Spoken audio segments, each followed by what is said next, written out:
De Broglie's hypothesis. Stationery state postulate की कोई justification नहीं थी बोहर के पास। बोहर जो कह रहा है कि इलेक्ट्रॉन जब तक एक पार्टिकुलर ऑर्बिट में रहेगा, वो ऑर्बिट एक स्टेशनरी ऑर्बिट है और वहाँ पे इलेक्ट्रॉन कोई भी एनर्जी लूज नहीं करेगा, इसकी उसके पास कोई जस्टिफिकेशन नहीं है। डी ब्रोगली ने जस्टिफिकेशन दी। डी ब्रोगली ने कहा कि ये जो ऑर्बिट्स हैं इलेक्ट्रॉन के, ये स्टेशनरी ऑर्बिट्स हैं और इलेक्ट्रॉन यहाँ पे as a standing wave behave करता है। The electron in Bohr orbit behaves like standing wave. अब स्टैंडिंग वेव की क्या प्रॉपर्टी है? It can not transport energy from one point in a medium to another point. Energy confined रहती है। तो electron जब किसी ऑर्बिट में as a standing wave behave करेगा तो उसकी एनर्जी क्या रहेगी? कांस्टेंट रहेगी। तो de Broglie hypothesis theoretical justification मिल गई किस चीज़ के लिए? स्टेशनरी स्टेट पोस्टुलेट के लिए। अब वहाँ पर electron as a standing wave behave कर रहे हैं तो उसके साथ एसोसिएटेड वेव की वेवलेंथ क्या होगी वो फाइंड कर लेते हैं इन अ वेरी सिंपल वे। अच्छा, उससे एंगुलर मोमेंटम पोस्टुलेट जो है वो उसकी भी थ्योरेटिकल जस्टिफिकेशन देगी। लाइक आपके पास देखिए E किसके बराबर है? mc स्क्वायर की। तो P किसके बराबर है? mv के। ये एनर्जी और मास इंटरकन्वर्टेबल है, ये दोनों आपस में कन्वर्ट हो सकते हैं। यहाँ पे एक पार्टिकल जिसका मास है m और वेलोसिटी v के साथ मूव कर रहा है। पार्टिकल से मुराद वो एक मटेरियल पार्टिकल भी हो सकता है, वो क्वांटा ऑफ लाइट भी हो सकता है, फोटॉन भी हो सकता है। पार्टिकल की कैटेगरी में ये दोनों आते हैं। मॉडर्न फिजिक्स पढ़ने के बाद हमें ये बात पता है। तो अगर मैं एक और इक्वेशन लेके आऊँ E is equal to HF, तो ये आइंस्टाइन बता रहा है और ये प्लांक बता रहा है।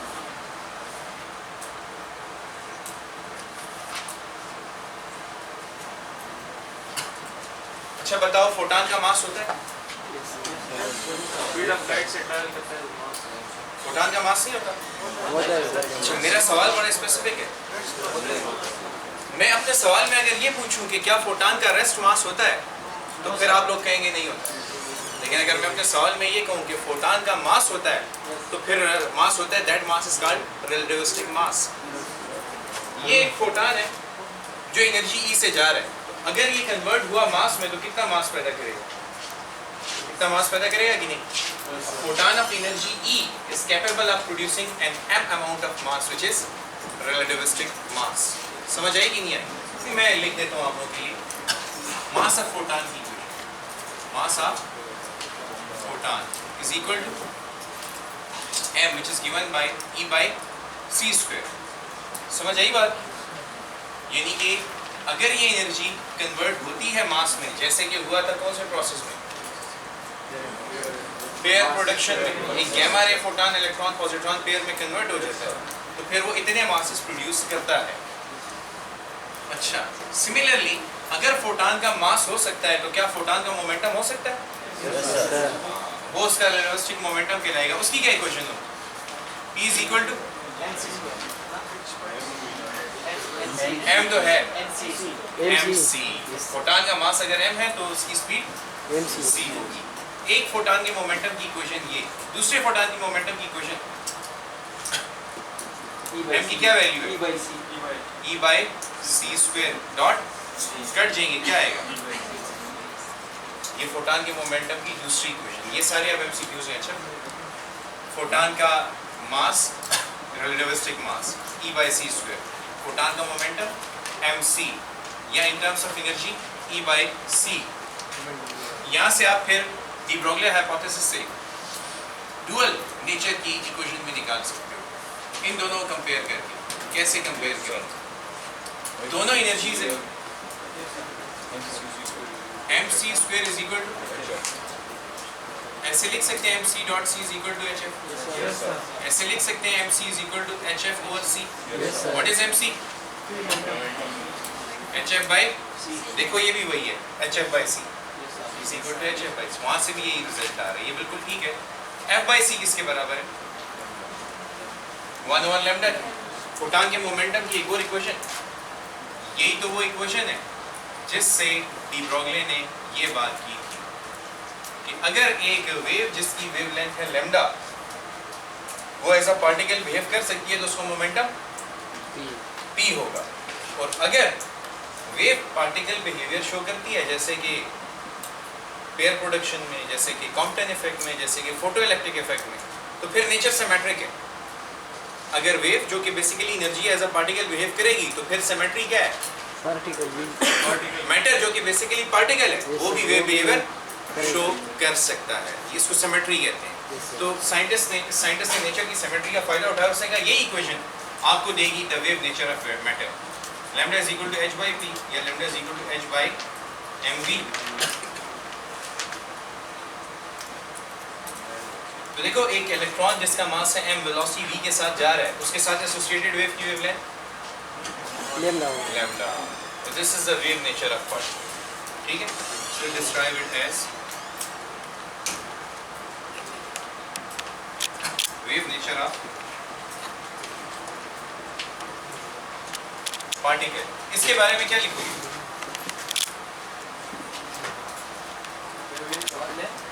इसके बारे में क्या इस इक्वेशन की, जैसे देखो ये इक्वेशन मैंने एक्सप्लेन की है।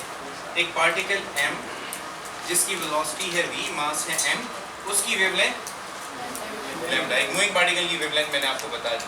तो मैंने आपको एक्सप्लेन किया कि ये इक्वेशन क्या बता रही है, the wave nature of a particle या मैटर। ये इक्वेशन क्या बता रही है, the particle nature of the wave. ये कन्वर्स है ना, यहाँ पे देखिए। अच्छा ये तो सेम है, ये वाली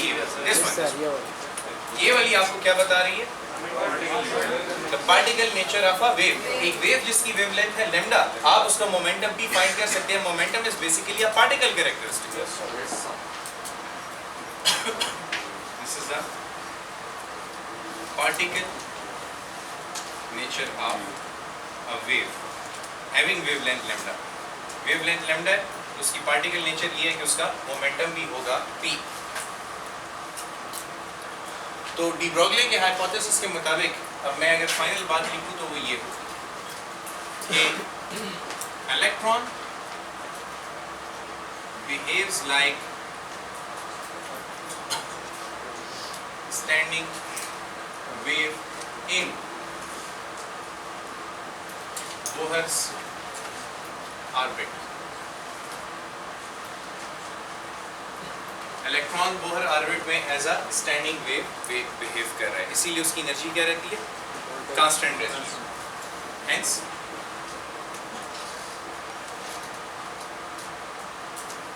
एनर्जी ऑफ इलेक्ट्रॉन इज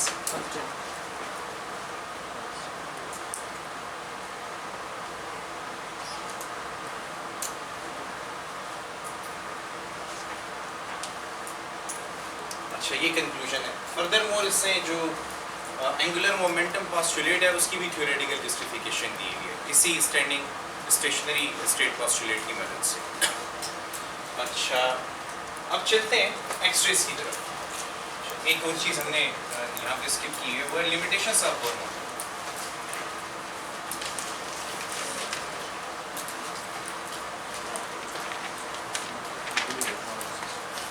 ये तो आती होंगी आप लोगों को। सबसे पहले यूनी इलेक्ट्रॉन सिस्टम्स के लिए एप्लीकेबल है, मल्टी इलेक्ट्रॉन सिस्टम्स के लिए एप्लीकेबल नहीं है। इसका मतलब hydrogen, Bohr model of hydrogen atom की ज़्यादा से ज़्यादा हद क्या है, हाइड्रोजन सिंगली आयनाइज्ड हीलियम और डबली आयनाइज्ड लिथियम, उसमें भी चेंजेस करनी पड़ती हैं तब कहीं जाके उनके मॉडल बनते हैं। इस रेंज के बाहर ये फिर एप्लीकेबल नहीं रहता, applicable to uni electron systems.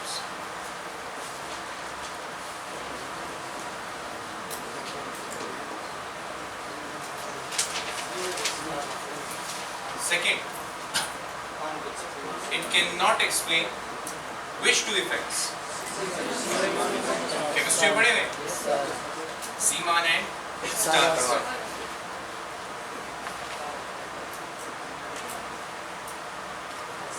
Third, it is a violation of Heisenberg uncertainty principle. According to Heisenberg uncertainty principle, nothing about an electron can be measured accurately and simultaneously. You cannot measure the position and momentum accurately and simultaneously. If you measure the one, you will lose the information about the other. Energy and time uncertainty भी आप लोगों ने इसी तरह पढ़ी होगी। अब इससे क्या किया, इससे क्वांटाइजेशन उठा के देखें, आपको हर चीज़ एक्यूरेटली और साइमल्टेनियसली बता दी है। बताओ पहले ऑर्बिट का रेडियस क्या है, पहले ऑर्बिट की एनर्जी क्या है, 5.6 इलेक्ट्रॉन। पहले ऑर्बिट में इलेक्ट्रॉन की वेलोसिटी क्या है, 2.1 × 10⁻6 मीटर पर सेकेंड। अच्छा, जब आपको वेलोसिटी पता है तो आपको मोमेंटम पता लग गया कि नहीं? तो मोमेंटम तो आपको पता लग गया। जब आपको रेडियस पता है तो रेडियस और पोजीशन वेक्टर है इलेक्ट्रॉन, तो आपको मोमेंटम भी पता है, आपको पोजीशन भी पता है। बोहर मॉडल तो आपको पोजीशन और मोमेंटम साइमल्टेनियसली भी बता रहा है, एक्यूरेटली भी बता रहा है। तो it is not in agreement with Heisenberg uncertainty principle. तो ये हो गई violation of HUP, Heisenberg uncertainty principle. ये वायलेट करता है उससे। जितनी भी क्वांटाइजेशंस हैं they are in direct violation with HUP।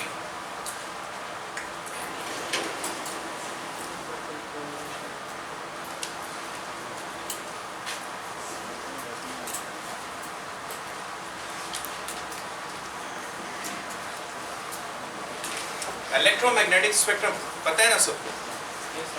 Highest frequency and shortest wavelength, radio wave. शाबाश। Highest frequency and shortest wavelength mean one in the same thing, gamma rays. Highest frequency gamma, उसके बाद second highest frequency X rays, third, उसके बाद IR के बाद micro के बाद radio. ये पूरा इलेक्ट्रोमैग्नेटिक स्पेक्ट्रम है। और इस इलेक्ट्रोमैग्नेटिक स्पेक्ट्रम के चार्ट में ये सेकंड पोजीशन पर है, सेकंड शॉर्टेस्ट वेवलेंथ। तो इसकी वेवलेंथ रेंज है 10⁻⁸ से लेकर 10⁻11 मीटर। एवरेज वैल्यू 1 एंगस्ट्रॉम कह सकते हैं आप। इसकी average value 1 angstrom. They are second highest frequency electromagnetic radiations. अच्छा, एक और बात important. X-ray is a characteristic of heavy atoms. X-ray is a characteristic of. It cannot be emitted by lighter atoms. तो फिर पहला MCQ में इसके ऊपर ये पूछूंगा, heavy atom तो कितना heavy atom? Mass atomic number उसका क्या होना चाहिए? 82। मिनिमम एटॉमिक नंबर उस एलिमेंट का जो कि एक्सरे इमिट करने की एबिलिटी रखता है, दैट इज 82। याद है ना? गलत है वो रेडियो एक्टिविटी के लिए। समझ आई कि नहीं आई? वो जो आपने याद किया हुआ है वो रेडियो एक्टिविटी वाला किस्सा याद किया जो आप इसके साथ मिक्स कर रहे हो। 5 लाइटर एलिमेंट्स।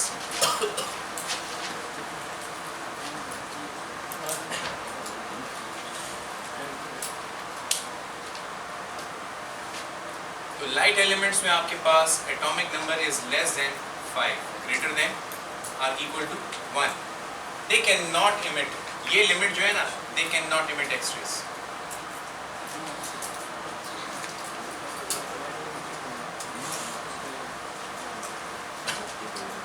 ये लिमिट एक्सरेज इमिट नहीं कर सकती। अच्छा, अब हैवी एटम्स कौन से? ग्रेटर देन 5, जिनका atomic number greater than or equal to 5, यानी बोरान से एक मामला शुरू होगा। बोरान से एक्सरेज इमिशन शुरू हो जाएगी।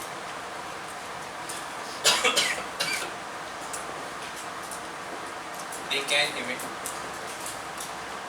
एक्सरेज। अब अगर ये हैवी एटम एक्सरेज इमिट करते हैं तो फिर ये एक्सरेज भी दो टाइप्स की हैं। One X-ray which is due to inner shell transitions, and the other X-rays which are due to Bremsstrahlung phenomena, या चलो आसान अल्फाज में sudden deceleration of fast moving electron. ये एक्सरे इमिट कर सकता है इनर शेल ट्रांजिशंस या sudden deceleration of fast moving electrons. Lighter atoms x-ray क्यों नहीं इमिट कर सकते? उसकी वजह यह है कि देखो जो एनर्जी गैप है लाइटर एलिमेंट्स के एनर्जी लेवल्स के दरमियान वो इतना कम है कि अगर इलेक्ट्रॉन ट्रांजिशन करे तो जो मैक्सिमम एनर्जी वाला फोटॉन इमिट होगा वो गैमा रे का होगा। कोई भी एलिमेंट जब उससे कोई रेडिएशन इमिट करनी है तो उस रेडिएशन की डायरेक्ट डिपेंडेंस किसके ऊपर है? एनर्जी गैप पर है, एटम के दरमियान मौजूद एनर्जी गैप्स पर है। जितना एनर्जी गैप बड़ा होगा उतनी हाई फ्रीक्वेंसी वाली रेडिएशन इमिट होगी। अब लाइटर एटम्स में जैसे आप हाइड्रोजन लेते हैं तो हाइड्रोजन एटम में मैक्सिमम एनर्जी गैप कौन से दो एनर्जी लेवल्स के दरमियान है? फर्स्ट और सेकंड के दरमियान। फर्स्ट और सेकंड में अगर आप देख रहे हो 10.2 इलेक्ट्रॉन वोल्ट का एनर्जी गैप है। अच्छा, इतने एनर्जी गैप में आपके पास जो रेज इमिट होंगी वो रेज बिलोंग करेंगी अल्ट्रावायलेट रीजन से, क्योंकि अगर आप रेंज मैंने एक लिखी हुई है सेकेंड ईयर के चैप्टर नंबर 15 के एंड पर, जो 5th एडिशन है मेरा सेकेंड ईयर चैप्टर नंबर 15, उसके एंड पर एक रेंज मैंने मेंशन की हुई है फोटान की एनर्जी की रेंज। जो विजिबल लाइट के फोटान होते हैं, विजिबल रीजन के फोटान होते हैं, वो 0.7 इलेक्ट्रॉन वोल्ट से लेके 3.1 इलेक्ट्रॉन वोल्ट या 3.2 इलेक्ट्रॉन वोल्ट की रेंज में होते हैं। फिर 3.2 से लेके तकरीबन 18 इलेक्ट्रॉन वोल्ट तक अल्ट्रावायलेट रेज के फोटान की रेंज होती है। 3.2 से 18 तक अल्ट्रावायलेट रेज के फोटान की एनर्जी रेंज होती है। 18 से ऊपर उठा लो, और ये अगर मैं गलत नहीं हो रहा तो I am not trying to quote it right now, क्योंकि किसी के पास है सेकेंड ईयर की गाइडेंस हो 5th एडिशन दे दो ज़रा, ताकि मैं ये करेक्ट वैल्यू कोट कर दूँ। 4th addition. अच्छा, चलो ठीक है, 5th एडिशन किसी के पास अगर हो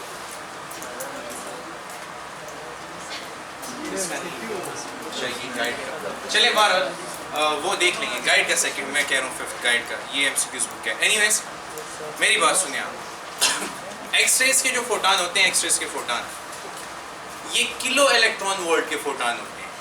एक्सरे फोटान्स की एनर्जी किलो इलेक्ट्रॉन वोल्ट्स की रेंज में होती है। Kilo electron volt, kilo electron volt मतलब आप उठाते हैं 1000 इलेक्ट्रॉन वोल्ट एटलीस्ट।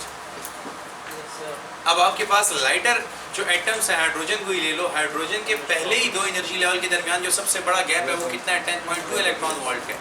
तो हाइड्रोजन एटम की तो इतनी औकात नहीं है कि 1000 इलेक्ट्रॉन वोल्ट वाला फोटॉन इमिट करके गैमा एक्सरे इमिट करे। समझ आई कि नहीं आई? तो लाइटर एटम्स इस वजह से एक्सरे इमिट नहीं कर पाएंगे। हैवी एटम, अच्छा एक चीज़ और अब समझाना चाहता हूँ। मैंने लिखा है इनर शेल ट्रांजिशन, मैंने ये नहीं लिखा valence shell transition. Valence shell पे बात नहीं की। क्यों? ये कॉन्सेप्ट मैंने एस्टेब्लिश किया है। बताओ, हाइड्रोजन एटम में पहले शेल की एनर्जी, दूसरे शेल की एनर्जी -3.4, तीसरे शेल की एनर्जी -1.51, चौथे शेल की एनर्जी। जितना ऊपर जा रहे हैं एनर्जी गैप कम हो रहा है कि ज़्यादा? एनर्जी गैप कम हो रहा है। मैं ये नहीं पूछ रहा कि एनर्जी कम हो रही है कि ज़्यादा, मैं पूछ रहा हूँ एनर्जी गैप के साथ क्या हो रहा है। एनर्जी गैप स्मॉल हो रहा है। अब जब मैं हैवी एलिमेंट्स में भी जाऊंगा तो जितना ऊपर जाऊंगा एनर्जी गैप कम होगा। तो फिर कौन सी शेल्स के दरमियान एनर्जी गैप ज्यादा होगा? फर्स्ट इनर शेल्स के दरमियान एनर्जी गैप ज्यादा होगा। तो फिर एक्सरे कहाँ से एमिट होंगी? वैलेंस शेल्स से या इनर शेल्स से? That's why the statement inner shell transition. समझ आई कि नहीं आई? इनर शेल ट्रांजिशंस की वजह से एक्सरेस एमिट होंगे, क्योंकि हैवी एटम्स की इनर शेल्स के दरमियान एनर्जी गैप काफ़ी ज़्यादा होता है, तो वो एक्सरे इमिट करने की एबिलिटी रखते हैं। अच्छा, sudden deceleration of fast moving electron, और मैंने इलेक्ट्रॉन को एक्सेलरेट किया to a very high value of potential difference, और अचानक से उसको कहीं कोलिशन करना पड़े तो it will lose all of its kinetic energy suddenly. जब वो अपनी तमाम काइनेटिक एनर्जी सडनली लूज करेगा और डिसेलरेट होगा, तो देखिए पहली बात, N accelerated charge is a source of electromagnetic wave. तो अब ये चार्ज है, इतनी बड़ी एनर्जी लेके जा रहा है, सडनली डिसेलरेट हुआ तो फिर वो हाई एनर्जी का फोटान भी इमिट करेगा, और वो फोटान एक्सरे रेंज में चला जाएगा। समझ आई मेरी बात? ओके। सो अब ये दो चीजें आपके पास, इनर शेल ट्रांजिशंस और sudden deceleration. Inner shell transition की वजह से जो एक्सरेज इमिट होंगी उनको हम कहते हैं कैरेक्टरिस्टिक एक्सरेज, और sudden deceleration of fast moving electron की वजह से जो एक्सरेज इमिट होंगी उन्हें हम कंटीन्यूअस एक्सरेज कहेंगे। अब ये सोर्स डिपेंडेंट डेफिनेशन है कि सोर्स क्या है, कहाँ से एमिट हो रही है। अगर इनर शेल ट्रांजिशन की वजह से है तो उसको कैरेक्टरिस्टिक, और अगर सडन डिसेलरेशन की वजह से तो उसे कंटिन्यूस। अब इन वर्ड्स के पीछे भी आ रहा है कि ये क्यों कैरेक्टरिस्टिक कहलाती है, ये क्यों कंटिन्यूस कहलाती है। इसका दूसरा नाम क्या है, ब्रेकिंग रेडिएशन या ब्रेमस्ट्रोन लॉ।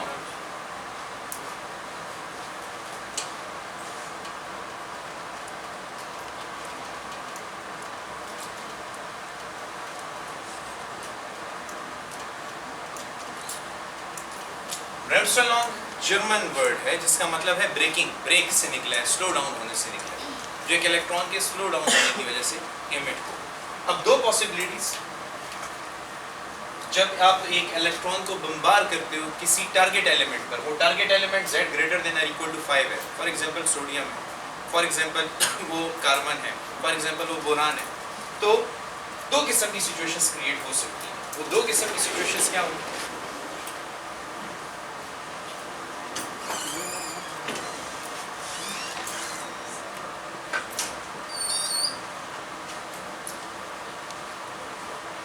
ये हैवी न्यूक्लियस ले रहा हूँ, अच्छा प्रोटॉन ज़्यादा शो कर रहा हूँ ताकि आपको पता चले काफ़ी हैवी एलिमेंट है, उसका एटॉमिक नंबर भी काफ़ी ज़्यादा है, KLM N। यहाँ पर एक इलेक्ट्रॉन मौजूद है, प्रोजेक्टाइल इलेक्ट्रॉन में यहाँ से पोस्टर इलेक्ट्रॉन्स बम्बार कर रहा हूँ। फर्स्ट सिनेरियो ये हो सकता है, फर्स्ट सिनेरियो यहाँ से शुरू कर देते हैं, ये प्रोजेक्टाइल इलेक्ट्रॉन जाके इस इलेक्ट्रॉन को हिट करेगा। जब ये इलेक्ट्रॉन इसको हिट करेगा, आउटपुट में कितने इलेक्ट्रॉन आएंगे, दो, एक इंसिडेंट है और दूसरा इजेक्टेड है।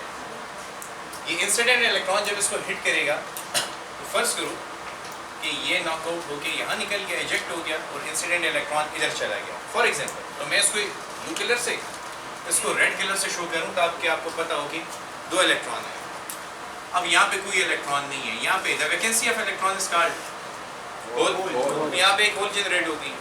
अब इस वैकेंसी को फिल करने के लिए L, M और N शेल कहाँ से इलेक्ट्रॉन आ सकता है,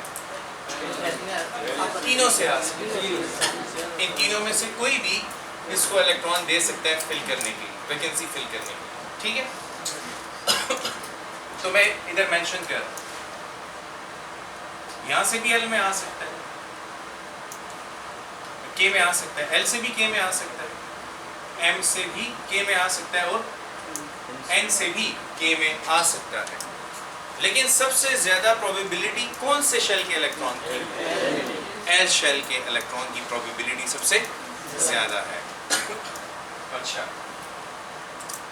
अब वैकेंसी कहां पे क्रिएट हुई थी, K शेल में। तो K में वैकेंसी को फिल करने के लिए जो भी इलेक्ट्रॉन आएगा, क्या फोटॉन इमिट होगा, फोटॉन इमिट होगा, फोटॉन इमिट होगा। बताओ ये तीनों फोटॉन सेम होंगे या डिफरेंट होंगे एनर्जी में, तो फिर किसकी एनर्जी सबसे ज्यादा होगी, जो N से आएगा। इसीलिए मैं उसको कहता हूँ K गैमा, इसको कहता हूँ K बीटा, और इसको कहता हूँ K अल्फा। तो ये कहलाते हैं K सीरीज के फोटॉन।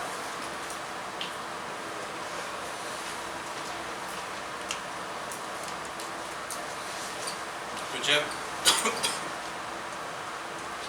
L से वैकेंसी को फिल करने के लिए इलेक्ट्रॉन K में आता है तो इसको हम कहते हैं K अल्फा फोटॉन। जब M से आता है तो इसको हम क्या कहते हैं, K बीटा फोटॉन। और जब N से आएगा तो इसे हम क्या कहेंगे, K गैमा फोटॉन। समझ आ गई बात? अच्छा, अब इनके एक तो ये K सीरीज के फोटॉन कब मिलते हैं, जब वैकेंसी कहाँ पे क्रिएट हो, K में। तो एक क्वेश्चन हमारा ये हो जाएगा। अब इसके ऊपर स्पेक्ट्रम के क्वेश्चंस आए हुए। स्पेक्ट्रम के क्वेश्चन क्या है,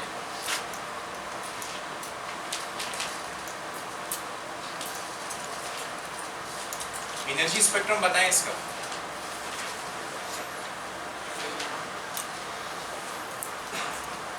यानी कि मैं ये पूछना चाह रहा हूँ, energy of gamma, energy of beta और एनर्जी ऑफ अल्फा, इनमें क्या रिलेशन, E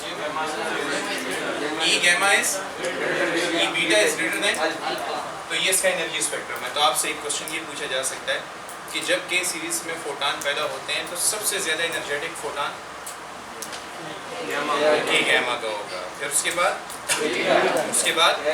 अच्छा, फिर इसके बाद आता है इंटेंसिटी स्पेक्ट्रम।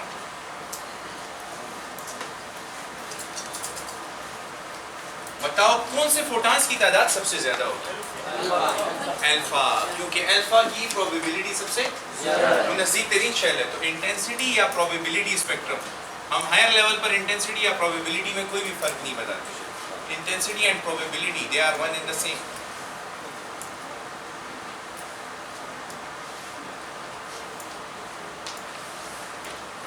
तो the intensity of alpha is greater than intensity of beta is greater than intensity of तो इस सीरीज में सबसे ज्यादा इंटेंसिटी वाले फोटॉन कौन से हैं?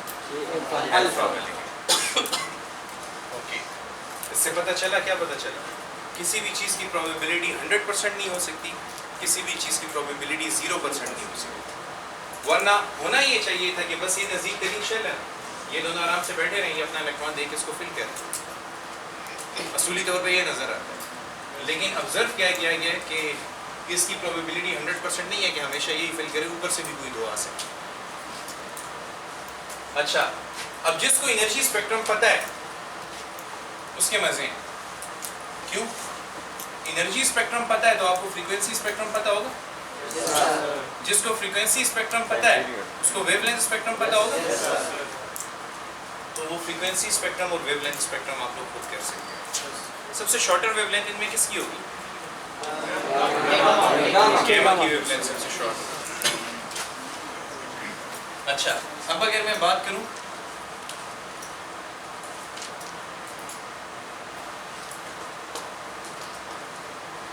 एल सीरीज फोटॉन्स की, तो कॉन्सेप्ट मैंने दिया है, आप अप्लाई करें।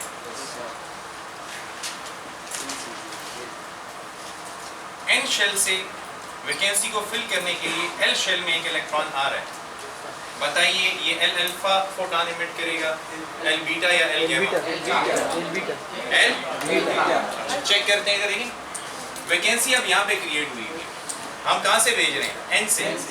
तो ये शेल है, अगर एम से आता तो फिर एल अल्फा, और अगर एम से आए तो फिर एल बीटा, और अगर ओ से आता तो फिर एल गैमा। समझ आ गई? तो यहाँ पे जो फोटॉन इमिट होगा इट इज इस तरह L beta L alpha L gamma पूरी सीरीज है। फिर मुझे ये बताइए, अगर मैं आपको 3 सीरीज दे दूं तो इन 3 सीरीज के स्पेक्ट्रम क्या होंगे?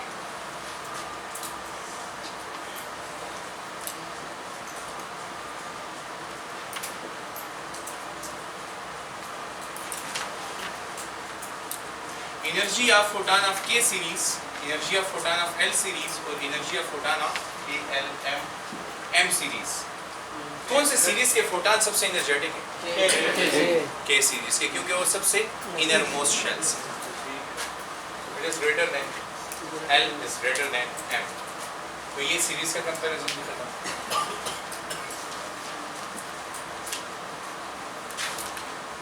अब जरा आ जाते हैं इसके ग्राफ की तरफ।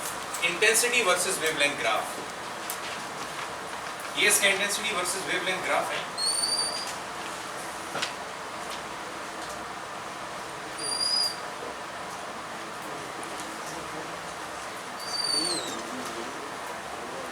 यहाँ पे शॉर्टेस्ट वेवलेंथ, यहाँ पे लॉन्गेस्ट वेवलेंथ।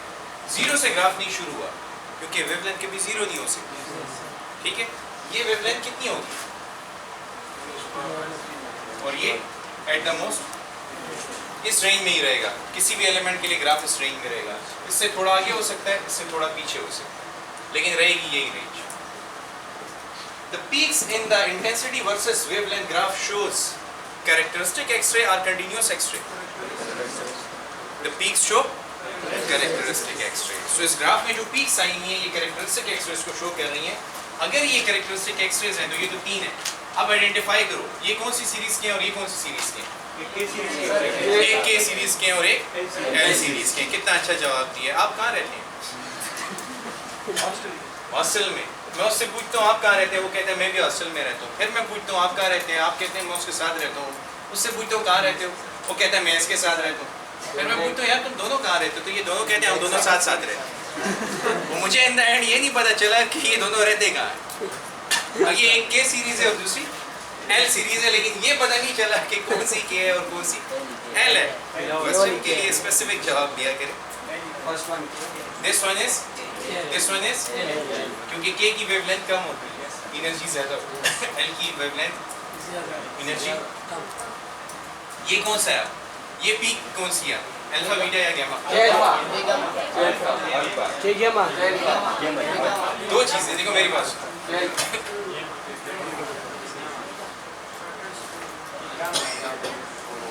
इधर से परपेंडिकुलर ड्रॉप कर लो या इधर से परपेंडिकुलर ड्रॉप कर लो या इधर से, क्लियरली पता चल जाएगा। इसकी वेवलेंथ सबसे कम और इसकी प्रोबेबिलिटी भी सबसे कम है।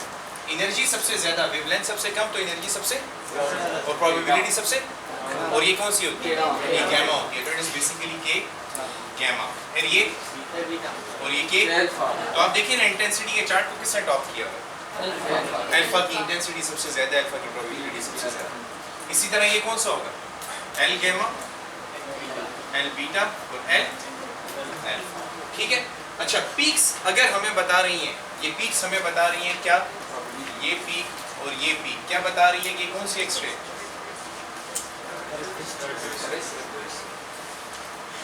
तो फिर ये बताओ कि ये कंटिन्यूअस रीजन्स क्या बताएंगे। तो ये कंटिन्यूअस रीजन्स जो हैं दे आर बिकॉज ऑफ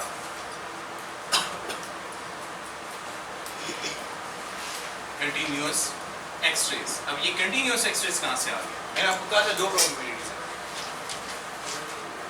ये पहला सिनेरियो है,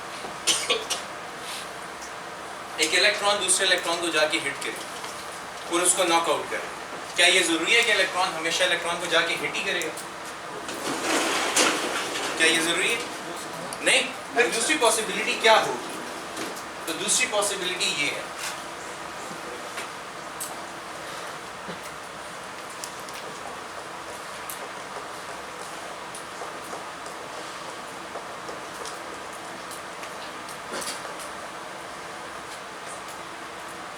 इलेक्ट्रॉन क्योंकि बहुत छोटा है, एक तो इस शील्डिंग इफेक्ट को ओवरकम कर लेगा और इलेक्ट्रॉनिक सी से गुजरता हुआ इस न्यूक्लियस के पास से गुजरेगा। तो ये प्रोजेक्टाइल इलेक्ट्रॉन है और ये इधर से गुजरना चाह रहा है यूं, अपनी इनर्शिया यूएस से स्ट्रेट लाइन में जाना चाह रहा है, लेकिन इस हैवी न्यूक्लियस की इलेक्ट्रिक फील्ड बहुत ज्यादा स्ट्रॉन्ग है, तो ये इसको अट्रैक्ट करेगा। जब ये इसको अट्रैक्ट करेगा तो फोर्स इसके मोशन के परपेंडिकुलर है, तो ये इसको कर्वीलिनियर पाथ में यूं लेके जाएगा। तो इलेक्ट्रॉन जाना चाहता था यूं, लेकिन इस फोर्स की वजह से यूं कर्वीलिनियर पाथ फॉलो करता हुआ चला गया। बताओ गाड़ी जब किसी मोड़ से गुजर रही होती है तो स्लो डाउन होती है कि नहीं, डिसेलरेट होती है। अब जब चार्ज या डिसेलरेट हो रहा है तो कंटिन्यूअसली डिसेलरेशन की वजह से क्या एमिट करेगा,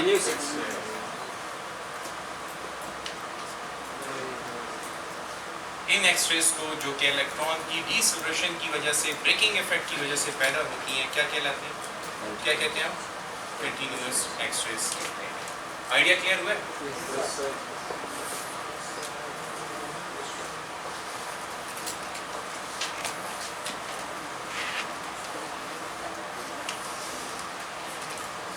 अच्छा, फर्ज करें कि इलेक्ट्रॉन एक सिंगल कोलिजन में या एक सिंगल इनकाउंटर में, मैं कोलिजन की बजाय इनकाउंटर कहूँगा क्योंकि आपको पता है दो इलेक्ट्रॉन आपस में टकराते नहीं, फील्ड टू फील्ड इंटरेक्शन है इलेक्ट्रॉन्स का इंटरेक्शन।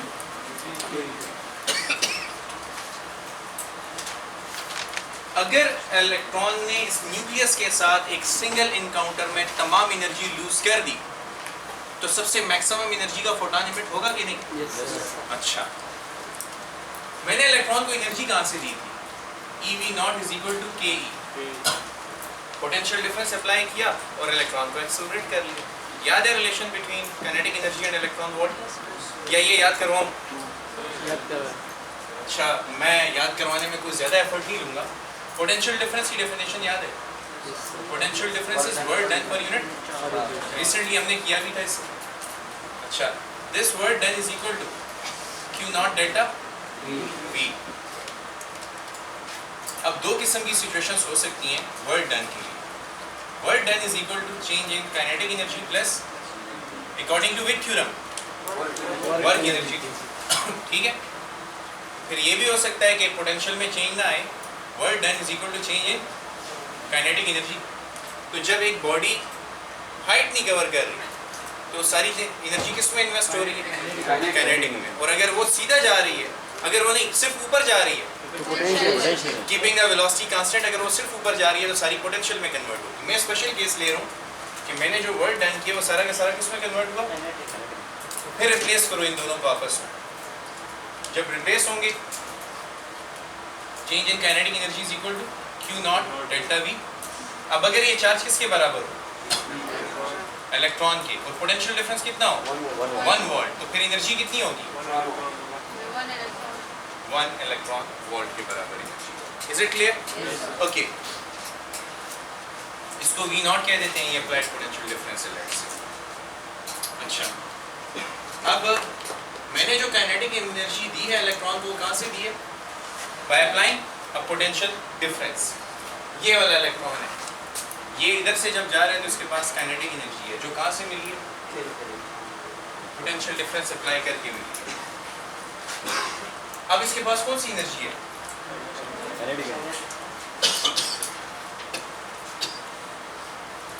अगर इलेक्ट्रॉन यहीं पे रेस्ट पे आ गया, आगे तो पाथ फॉलो नहीं कर रहा, यहाँ पे एक ही एक्सरे फोटॉन इमिट होगा और उसकी एनर्जी सबसे ज्यादा होगा। सिंगल एनकाउंटर में इलेक्ट्रॉन ने अपनी सारी एनर्जी लूज कर दी और वो मैक्सिमम एनर्जी का फोटॉन इजेक्ट हो गया।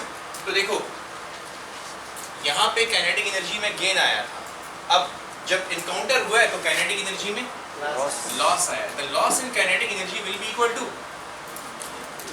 HF लिख सकता हूँ कि नहीं? और साथ ये लिख दो HF max, the maximum energy of photon, maximum energy photon. अब ये एनर्जी सप्लाई हुई थी इस EV नॉट से, EV naught is equal to HF max, ठीक है। अच्छा, F मैक्स किसके बराबर होगा? EV naught is equal to HC by lambda minimum के बराबर होगा। Yes sir. फ्रीक्वेंसी मैक्सिमम का wavelength, lambda minimum is equal to HC divided by EV naught लिख सकते हैं। ये उस मिनिमम वेवलेंथ ऑफ फोटॉन के लिए इक्वेशन है जो हमने यहाँ पे मेंशन किया। ये वो शॉर्टेस्ट पॉसिबल वेवलेंथ है। और देखते हैं कि ये शॉर्टेस्ट पॉसिबल वेवलेंथ किन फैक्टर्स पे डिपेंड करती है? H कांस्टेंट है, C कांस्टेंट है, चार्ज है, इलेक्ट्रॉन कांस्टेंट है। तो ये वेवलेंथ कब मिनिमम होगी? जब वोल्टेज मैक्सिमम हो। फॉर एग्जांपल मैं आपको एक क्वेश्चन दे रहा हूँ, एंट्री टेस्ट में आपको ये क्वेश्चन आ गया, अप्लाइड वोल्टेज 100 वोल्ट है, बताओ एक्सरे फोटॉन की वेवलेंथ क्या है? शुरू, find the wavelength of the X ray photon if applied voltage is 100 volt. करें जल्दी से, करना है, सबने करना है, कोई फर्क नहीं बैठेगा, सबने करना है।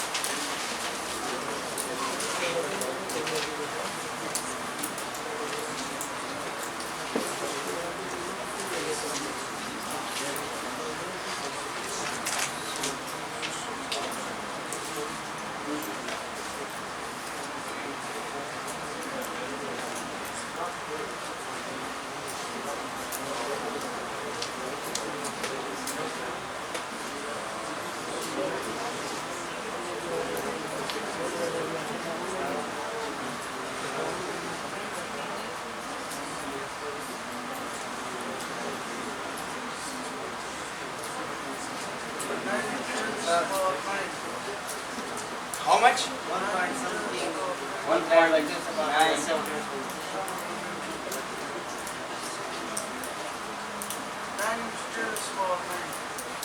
9 into 10 to power 9 minus sign 10 to power minus 5। अपने क्वेश्चन का एनालिसिस करो। 10 to power minus 5 जब कहोगे तो मैं उसी वक्त कहूँगा ग्राफ को देखो, वेवलेंथ रेंज तो -8 से -11 में, 10 to power -5 तो विजिबल रेंज का फोटॉन आ रहा है, -2 नहीं।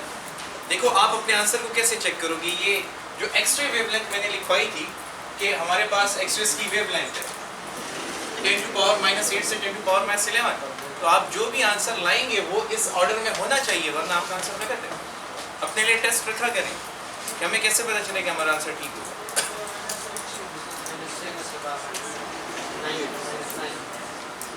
अच्छा, जितनी देर में आप ये क्वेश्चन कर रहे हैं ना, 45 सेकंड की विंडो होती है। मैं 45 सेकंड की बजाय, चलो कैलकुलेशन है, मैं आपको 90 सेकंड की विंडो देता हूँ। दोबारा शुरू करो।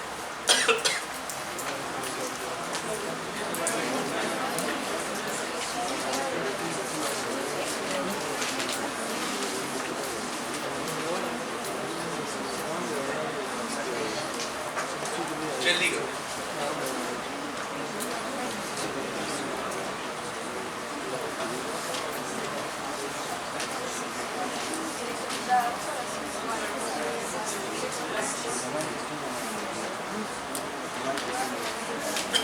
थोड़ी सी गलती है, देखो -6 नहीं आना चाहिए, क्योंकि -6 इसकी एक्स-रे वेवलेंथ की रेंज नहीं है।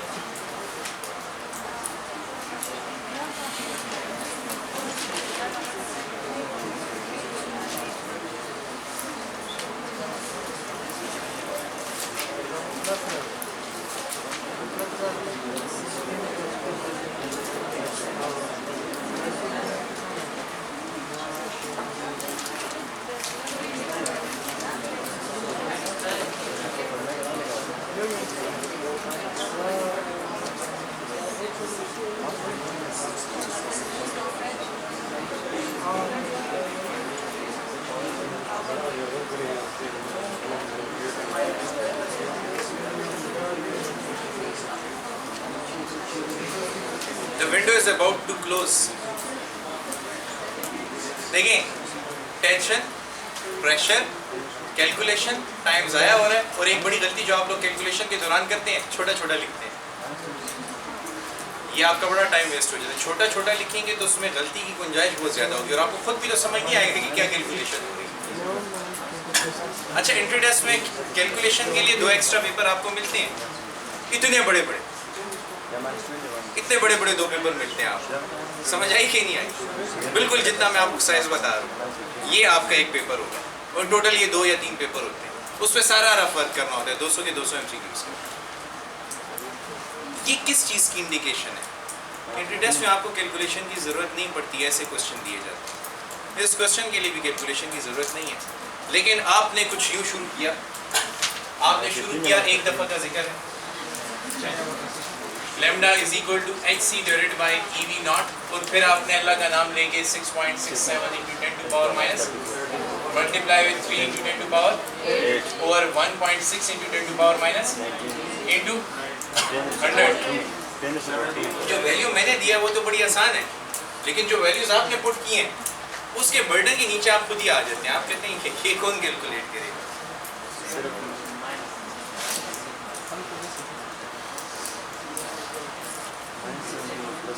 ये है शॉर्टकट ट्रिक।